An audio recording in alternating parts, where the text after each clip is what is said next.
भयो कि ल यो किताबलाई पुग्ने भाग प्लास्टिक भएपछि यसरी एउटा मार्किङ लगाइदिने मार्करले मार्किङ लगाइने भयो नभए आफैले अन्दाज गरिने भयो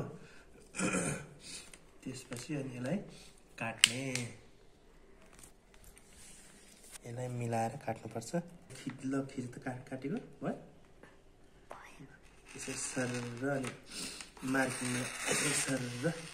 कैँचीले काट्ने कति चाहिन्छ किताबलाई ढाक्न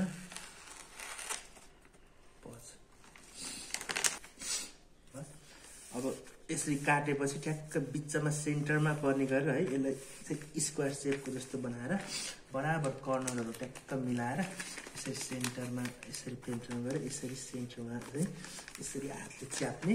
अनि यसरी च्यापिसकेपछि फेरि किताबलाई यही माथि राख्ने यसरी यहाँ किताबलाई माथि राख्ने अनि त्यसपछि यसरी किताब माथि राख्ने बराबर गरेर त्यसपछि यहाँ एउटा यस्तरी लाइनिङ तान्ने यो लाइनिङ तान्ने यस्तरी अनि यस्तरी तान्ने यति भाग चाहिँ अहिले कैँचीले काट्नुपर्छ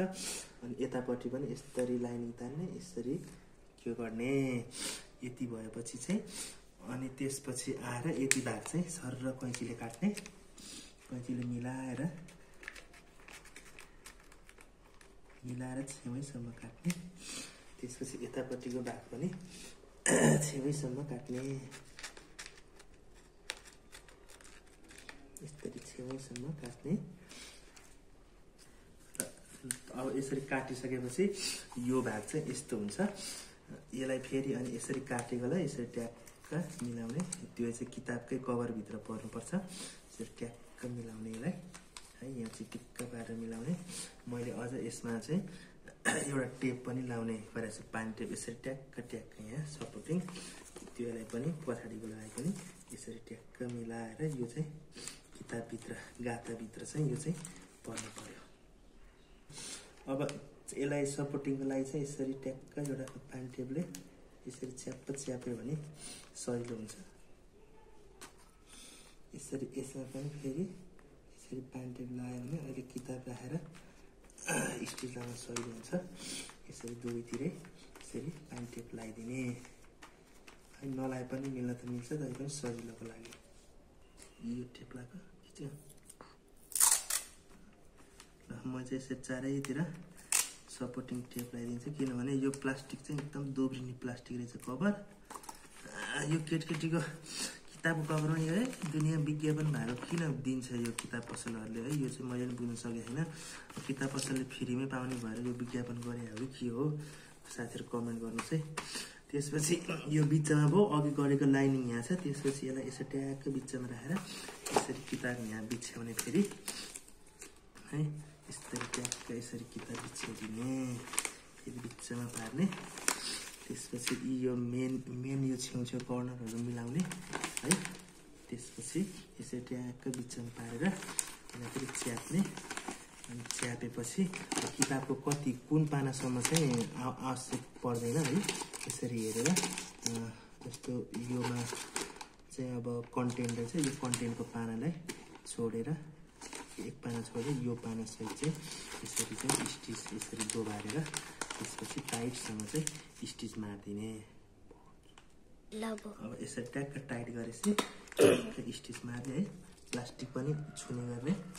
यसरी ट्याक्क छेउछेउमा स्टिच मार्दै स्टिच भ्याइएछ स्टिच लोड गर्छु म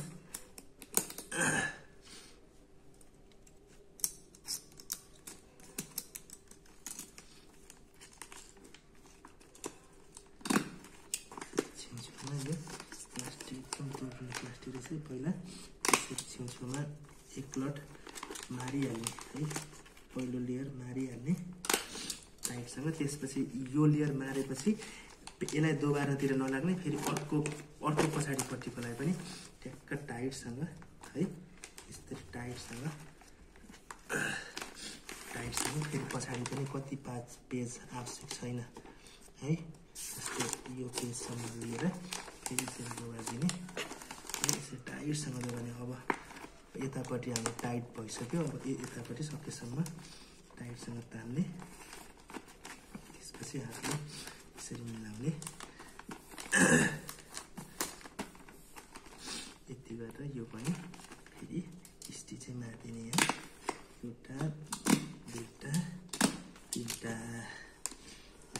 स्टिच मारेपछि